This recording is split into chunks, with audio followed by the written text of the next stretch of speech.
ओम शांति। 24 सितंबर 2023 अव्यक्त बाप दादा के महावाक्य। ओरिजिनल डेट 22 दिसंबर 1995। सर्व प्राप्ति संपन्न जीवन की विशेषता है अप्रसन्नता मुक्त और प्रसन्नता युक्त। आज प्यार के सागर बाप दादा अपने प्रेम स्वरूप आत्माओं को देख रहे हैं। हर एक के दिल में परमात्म प्यार समाया हुआ है। ये परमात्म प्यार प्राप्त भी एक ही जन्म में होता है। 83 जन्म देव आत्माओं व साधारण आत्माओं द्वारा मिला। सोचो, याद करो, सारे कल्प का चक्कर लगाओ। स्वदर्शन चक्रधारी होना तो 1 सेकंड में सारे कल्प का चक्कर लगाया। 83 जन्मों में परमात्म प्यार मिला था? नहीं मिला। सिर्फ इस संगम पर एक जन्म में परमात्म प्यार प्राप्त हुआ। तो अंतर तो जान लिया ना। आत्माओं का प्यार और परमात्म प्यार कितना अंतर है। साधारण आत्माओं का प्यार कहाँ ले गया, क्या प्राप्त कराया, अनुभव है ना। और परमात्म प्यार कहाँ ले जाता, अपने स्वीट होम और स्वीट राजधानी में। आत्म प्यार राज्य भाग्य गंवाता है और परमात्म प्यार राज्य भाग्य दिलाता है, और इसी जन्म में। ऐसे नहीं कि सिर्फ भविष्य के आधार पर चल रहे हो, नहीं, डायरेक्ट परमात्म प्राप्ति तो अब है। वर्तमान के आगे भविष्य भी कुछ नहीं है। आप लोग गीत गाते हो ना कि स्वर्ग में क्या होगा और क्या नहीं होगा, और अभी का गीत क्या है, जो पाना था वो पा लिया, व पाना है, पा लिया। पांडवों ने पा लिया, गोपियों का तो गायन है ही। इस समय का गायन है कि अप्राप्त नहीं कोई वस्तु ब्राह्मणों के खजाने में, देवताओं के खजाने में नहीं, ब्राह्मणों के खजाने में। तो अभी ब्राह्मण होना तो अनुभव करते हो कि अप्राप्त नहीं कोई वस्तु, और ये प्राप्तियां अविनाशी हैं, अल्पकाल की नहीं है। तो जिसको सर्व प्राप्तियां हैं उसके जीवन में क्या विशेषता होगी, सब प्राप्तियां हैं, एक भी कम नहीं है। तो उसकी चलन और चेहरे में क्या विशेषता दिखाई देगी, सदा प्रसन्नता। कुछ भी हो जाए, लेकिन सर्व प्राप्तिवान अपनी प्रसन्नता छोड़ नहीं सकता। अप्रसन्नता कभी भी नहीं होती है। तो चेक करो कि अप्राप्ति का अनुभव होता है या सर्व प्राप्तियों का। आज बाप दादा ने बहुत ही सेवा केंद्र और उप सेवा केंद्र देखे। विदेश में नहीं, देश में सेवा केंद्र देखे। सेवा केंद्र में विशेष तो सेवाधारी हैं, तो आज चक्कर लगाते हुए सेवाधारी और सेवा स्थान दोनों देखे। हर एक स्थान में, चाहे छोटे चाहे बड़े, सभी में चेक किया कि सेवाधारी तन से, मन से, धन से और सेवा के संबंध संपर्क से कितने प्रसन्न है, क्योंकि विशेष तो यही बातें हैं ना। तो क्या देखा, तन तो सबके पुराने ही हैं, चाहे जवान है चाहे बड़े हैं, छोटे और ही बड़ों से भी कहाँ कहाँ कमजोर हैं। चाहे बीमारी बड़ी है, लेकिन बीमारी की महसूसता की मैं कमजोर हूँ, मैं बीमार हूँ, ये बीमारी तो बढ़ा देती है, क्योंकि तन का प्रभाव मन पर आ गया तो डबल बीमार हो गए। तन और मन दोनों से डबल बीमार होने के कारण बार बार सोल कॉन्शियस की बजाय बीमारी कॉन्शियस हो जाते हैं। तो क्या देखा कि तन से तो मेजॉरिटी बीमार कहो या हिसाब किताब चुकतू करना कहो, कर रहे हैं, लेकिन 50% डबल बीमार और 50% सिंगल बीमार हैं। बाकी होना क्या चाहिए, कभी भी मन में बीमारी का संकल्प नहीं लाना चाहिए। मैं बीमार हूँ, मैं बीमार हूँ। लेकिन होता क्या है, ये पाठ पक्का हो जाता है कि मैं बीमार हूँ। कभी कभी किसी समय बीमार होते नहीं है, लेकिन मन में खुशी नहीं है तो बहाना करेंगे कि मेरी कमर में दर्द है, क्योंकि मेजॉरिटी का या तो टांग दर्द या कमर दर्द होता है। कई बार तो दर्द होता ही नहीं है, फिर भी कहेंगे मेरे को कमर में दर्द है। अभी उसकी चेकिंग कैसे हो? डॉक्टर्स के पास इसका कोई थर्मामीटर है जो कमर दर्द है या नहीं वो चेक कर सके? एक्सरे कराओ, ये कराओ, वो तो और ही खर्चा लगाओ। तो क्या देखा? तन के बारे में सुनाया। कोई सेवाधारी ऐसे दिखाई दिए। सेवाधारी आप सभी हो, ऐसे नहीं समझना सिर्फ टीचर्स की बात है। सेवाधारी आप प्रवृत्ति वाले भी हो ना, कि जो सेंटर्स पर रहते हैं वो सेवाधारी हैं। आप लोग प्रवृत्ति में रहने वाले भी सेवाधारी हो। कभी आपके घरों का भी चक्कर लगाएंगे, देखेंगे कि कैसे सोते हो, कैसे उठते हो, डबल बेड है, सिंगल बेड है। अच्छा, ये तो आज के चक्कर की बात है। आजकल के हिसाब से दवाइयाँ खाना ये बड़ी बात नहीं समझो, क्योंकि कलयुग का वर्तमान समय सबसे शक्तिशाली फ्रूट ये दवाइयाँ हैं। देखो, कोई रंग बिरंगी तो है ना। कलयुग में लास्ट का यही एक फ्रूट है, तो खा लो प्यार से। दवाई खाना ये बीमारी याद नहीं दिलाता। अगर दवाई को मजबूरी से खाते हो तो मजबूरी की दवाई बीमारी याद दिलाती है, और शरीर को चलाने के लिए एक शक्ति भर रहे हैं। उस स्मृति में खाएंगे तो दवाई बीमारी याद नहीं दिलाएगी, खुशी दिलाएगी। तो बस 2-3 दिन में दवाई से ठीक हो जाएंगे। आजकल के तो बहुत नए फैशन हैं। कलयुग में सबसे ज्यादा इन्फेक्शन आजकल दवाइयाँ या अलग अलग थेरेपी निकाली है। आज फलानी थेरेपी है, आज फलानी। तो ये कलयुग के सीजन का शक्तिशाली फल है, इसीलिए घबराओ नहीं। लेकिन दवाई कॉन्शियस, बीमारी कॉन्शियस होकर नहीं खाओ, तो तन की बीमारी होनी ही है, नई बात नहीं है। इसीलिए बीमारी से कभी घबराना नहीं। बीमारी आई और उसको फ्रूट थोड़ा खिला दो और विदाई दे दो। अच्छा, ये हुआ तन के रिजल्ट। फिर और क्या देखा? मन। मन में क्या देखा? एक बात खुशखबरी की ये देखी कि मेजॉरिटी हर एक सेवाधारी के मन में बाप का प्यार और सेवा का उमंग दोनों है। बाकी 25% कोई मजबूरी से चल रहा है, वो छोड़ो। लेकिन मेजॉरिटी के मन में ये दोनों बातें देखी, और ये भी देखा कि बाप से प्यार होने के कारण याद में भी शक्तिशाली हो, बैठने का, चलने का, सेवा करने का अटेंशन बहुत देते हैं। लेकिन खेल क्या होता है कि चाहते हैं कि याद की सीट पर अच्छी तरह से सेट होकर बैठ जाएं, लेकिन थोड़ा टाइम तो सेट होते हैं, फिर हिलना डुलना शुरू होता है। जैसे बच्चा होता है ना, उसको ज्यादा टाइम सीट पर बिठाओ तो हिलेगा जरूर। तो मन भी अगर कंट्रोल में, ऑर्डर में नहीं है, तो थोड़ा टाइम तो बहुत अच्छे बैठते हैं, चलते हैं, सेवा भी करते हैं। लेकिन कभी सेट होते हैं, कभी अपसेट भी हो जाते हैं। कारण क्या है? होना सेट चाहते हैं, लेकिन अपसेट क्यों हो जाते हैं? कारण क्या है? एकाग्रता की शक्ति, दृढ़ता की शक्ति, उसकी कमी है। प्लान बहुत अच्छा सोचते हैं, ऐसे बैठेंगे, ये अनुभव करेंगे, फिर ये सेवा करेंगे, फिर ऐसे चलेंगे। लेकिन कर्म करने में या बैठे बैठे भी दृढ़ता की शक्ति कम होती जाती है, और बातों में मन बुद्धि बढ़ जाता है। चाहे काम में बिजी नहीं है, लेकिन व्यर्थ संकल्प ये सबसे बड़ा काम है जो अपने तरफ खींच लेता है।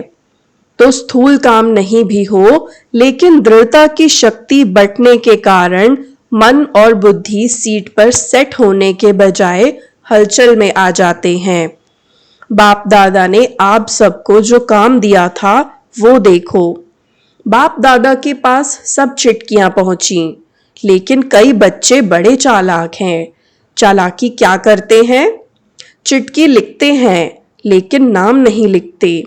ऐसे समझकर कहते हैं बाबा तो जानता है, फिर भी अगर काम दिया है तो काम तो पूरा करो ना। टीचर अगर कहे ये लिख कर आओ और टीचर को कहो कि आप तो जानते हो ना मुझे ये लिखना आता है, तो टीचर मानेगा? तो कई तो नाम ही नहीं लिखते। लेकिन जो भी जिस ग्रुप में काम दिया है, मेजॉरिटी सबकी ये खुशी की बात देखो कि सबने लिखा है कि हम डायमंड जुबली तक करके दिखाएंगे। ये मेजॉरिटी का है, आप सबका भी है। जीवन मुक्त हो जाएंगे। अगर सभी बातों से मुक्त हो गए तो क्या हो जाएंगे? जीवन मुक्त हो जाएंगे ना। तो सभी ने अपनी हिम्मत उमंग अच्छा दिखाया है, चाहे फॉरेन वालों ने चाहे भारत वालों ने। उमंग उत्साह सभी का अच्छा है। कोई कोई ने, बहुत थोड़ों ने लिखा है कि हमको टाइम लगेगा। लगने दो उन्हों को, आप लोग तो जीवन मुक्त हो जाओ। तो रिजल्ट में देखा कि सभी को उमंग है कि डायमंड जुबली में कुछ करके दिखाएं। लेकिन बाप दादा ने देखा कि जितना अपने आप को डायमंड बनाने का उमंग उत्साह है, उतना ही डायमंड जुबली वर्ष में सेवाओं के प्लान भी बहुत फास्ट बनाए हैं। इसमें बाप दादा खुश हैं। लेकिन ऐसा नहीं कहना कि बहुत सेवा का बोझ था ना, इसीलिए थोड़ा नीचे ऊपर हो गया। ये बाप दादा नहीं चाहते। सेवा जो स्वयं को व दूसरों को डिस्टर्ब करे, वो सेवा नहीं है, स्वार्थ है। और निमित्त कोई ना कोई स्वार्थ ही होता है, इसीलिए नीचे ऊपर होते हैं। चाहे अपना चाहे दूसरे का स्वार्थ जब पूरा नहीं होता है, तब सेवा में डिस्टर्बेंस होती है। इसीलिए स्वार्थ के न्यारे और सर्व के संबंध में प्यारे बनकर सेवा करो। तब जो संकल्प किया है वह लक्ष्य रखा है कि डायमंड जुबली में डायमंड बन डायमंड जुबली मनाएंगे, वह पूरा हो सकेगा। आधा नहीं याद करना। कई ऐसे जवाब देते हैं, कहते हैं डायमंड जुबली तो मनाने की थी तो मनाया, उसमें बिजी हो गए। लेकिन बाप दादा के दोनों शब्द याद रखना, आधा नहीं। डायमंड बन डायमंड जुबली मनानी है। सिर्फ मनानी है नहीं, बनकर मनानी है। तो मतलब का अर्थ नहीं लेना, मना लिया ना, लेकिन बनकर मनाया। बन करके मनाया, ये है डायमंड जुबली का लक्ष्य। तो आधा लक्ष्य नहीं पूरा करना, डबल है, बनना और मनाना। सिर्फ बनना नहीं, सिर्फ मनाना नहीं, दोनों साथ साथ हो। और आप सबको मालूम है कि जब आप डायमंड जुबली के व डायमंड बनने के प्लान बना रहे हो, तो आप सबसे पहले माया भी अपना प्लान बना रही है। इसीलिए ये नहीं कहना क्या करें बाबा, हिम्मत कम हो गई, माया बहुत तेज है। माया को अपने पास रखो। राज्य आप करेंगे और माया को बाबा संभालेंगे। राज्य तो आपको करना है ना। माया जीत जगत जीत बनता है, तो माया को जीतने के बिना जगत जीत कैसे बनेंगे? इसीलिए चारों ओर अटेंशन प्लीज, समझा? अच्छा, चक्कर का आधा सुनाया, आधा फिर सुनाएंगे। सेंटर कोई कोई तो बहुत अच्छे सजे सजाए, और कोई सिंपल तो कोई बहुत रॉयल, कोई बीच के भी थे। ज्यादा हैं जो समझते हैं कि रॉयल लगे। कोई वीआईपी आवे तो उसको लगे कि सेंटर अच्छा है। लेकिन अपना माना ब्राह्मणों का आदि से अब तक का नियम है कि न बिल्कुल सादा हो न बहुत रॉयल हो, बीच का होना चाहिए। ब्रह्मा ने तो बहुत साधारण देखा और रहा, लेकिन अभी साधन है, साधन देने वाले भी हैं। फिर भी कोई भी कार्य करो तो बीच का करो। ऐसा भी कोई ना कहे कि यह क्या लगा दिया है, पता नहीं। और न कोई ये कहे कि ये तो अभी राजाई ठाठ हो गया है। तो आज का पाठ क्या है? मुक्त तो सबसे हो गए ना, सबसे मुक्त होने की प्रतिज्ञा हो गई है ना, पक्की है या घर जाएंगे तो कहेंगे कि मुश्किल है? पक्का रहना। माया को डायमंड जुबली में मजा चखा कर दिखाओ। मास्टर सर्वशक्तिमान हो, कम तो नहीं हो? अच्छा, डबल फॉरेनर्स भी बहुत आए हैं। स्थापना के कार्य की डबल शोभा, डबल विदेशी हैं। बाप दादा जानते हैं कि कितने मेहनत से, युक्ति से यहाँ पहुँचते हैं। अगर लगन कम हो तो पहुँचना भी मुश्किल लगे। एक तरफ बाप दादा सुनते हैं कि मनी डाउन हो गई और दूसरे साल देखते हैं तो और भी विदेशी ज्यादा आ गए हैं। तो ये हिम्मत है। रशिया का ग्रुप भी आया है ना? रशिया वालों ने टिकट कहाँ से लाई? इन्हों की कहानियां बहुत अच्छी सुनने वाली हैं। टिकट कैसे इकट्ठी करते हैं उसकी कहानी बहुत अच्छी है। ये तो सब होना ही है। जब है ही कागज, पेपर ही तो है। चाहे डॉलर कहो, चाहे पाउंड कहो, है तो पेपर ही ना। तो पेपर कहाँ तक चलेगा? सोने का मूल्य है, हीरे का मूल्य है, पेपर का क्या है? मनी डाउन तो होनी ही है और आपकी मनी सबसे ज्यादा मूल्यवान है। जैसे शुरू में अखबार में डलवाया था ना कि ओम मंडली रिचेस्ट इन द वर्ल्ड, कमाई का साधन कुछ नहीं था। ब्रह्मा बाप के साथ एक दो समर्पण हुए और अखबार में डाला रिचेस्ट इन द वर्ल्ड। तो आज भी जब चारों ओर से स्थूल हलचल होगी, फिर आपको अखबार में नहीं डालना पड़ेगा। आपके पास अखबार वाले आएंगे और खुद ही डालेंगे। टीवी में दिखाएंगे कि Brahma Kumaris richest in the world, क्योंकि आपके चेहरे चमकते रहेंगे कुछ भी हो जाए। दिन में खाने की रोटी भी नहीं मिले तो भी आपके चेहरे चमकते रहेंगे। तो चारों ओर होगा दुख और आप खुशी में नाचते रहेंगे। इसी को ही कहते हैं मिरुआ मौत मलू का शिकार। इसीलिए बाप दादा ने आज कहा कि ब्राह्मण जो सच्चे हैं, ब्राह्मण जीवन में श्रेष्ठ जीवन के लक्ष्य वाले हैं, उसकी विशेषता है प्रसन्नता। चाहे कोई गाली भी दे रहे हो तो भी आपके चेहरे पर दुख की लहर नहीं आनी चाहिए। प्रसन्न चित्त। गाली देने वाला भी थक जाएगा। हो सकता है यह नहीं कि उसने 1 घंटा बोला, मैंने सिर्फ 1 सेकंड बोला। सेकंड भी बोला या सोचा, शक्ल पर अप्रसन्नता आई तो फेल हो गए।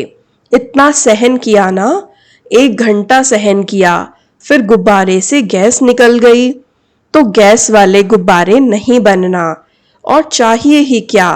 बाप मिला, सब कुछ मिला। गीत तो यही गाते हो ना। तो ऐसे टाइम पर ऐसी ऐसी बातें याद करो तो चेहरा नहीं बदलेगा। ऐसे नहीं उसके आगे जोर जोर से हंसने लग जाओ, वो तो और ही गर्म हो जाएगा।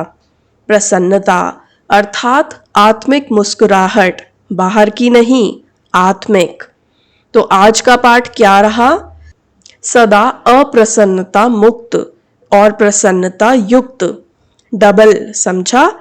अच्छा, चारों ओर के बाप दादा के प्रेम स्वरूप आत्माओं को, सदा स्वयं को अप्रसन्नता से मुक्त करने वाले तीव्र पुरुषार्थी आत्माओं को, सदा याद और सेवा के बैलेंस द्वारा सेवा की सफलता पाने वाले भाग्यवान आत्माओं को, सदा बाप को प्रत्यक्ष करने के उमंग उत्साह में रहने वाले देश विदेश दोनों के सर्व बच्चों को, बाप को अपनी खुशखबरी लिखने वाले, अपनी सेवा का उमंग रखने वाले ऐसे बाप के सदा स्नेही और समीप बच्चों को बाप दादा का याद, प्यार और नमस्ते। वरदान। अखंड स्मृति द्वारा विघ्नों को विदाई देने वाले मास्टर सर्वशक्तिमान भव। अखंड स्मृति द्वारा विघ्नों को विदाई देने वाले मास्टर सर्वशक्तिमान भव। संगम युग विघ्नों को विदाई देने का युग है। जिसको आधा कल्प के लिए विदाई दे चुके उसको फिर आने न दो। सदा याद रखो हम विजयी रत्न हैं, मास्टर सर्वशक्तिमान है। यह स्मृति अखंड रहे तो शक्तिशाली आत्मा के सामने माया का विघ्न आ नहीं सकता। विघ्न आया फिर मिटाया तो अखंड अटल नहीं कहेंगे। इसीलिए सदा शब्द पर अटेंशन दो। सदा याद में रहने से सदा निर्विघ्न रहेंगे और विजय का नगाड़ा बजता रहेगा। स्लोगन: ईश्वरीय सेवा में खुद को ऑफर करना ही बाप दादा की आफरीन लेना है। ईश्वरीय सेवा में खुद को ऑफर करना ही बाप दादा की आफरीन लेना है। ओम शांति।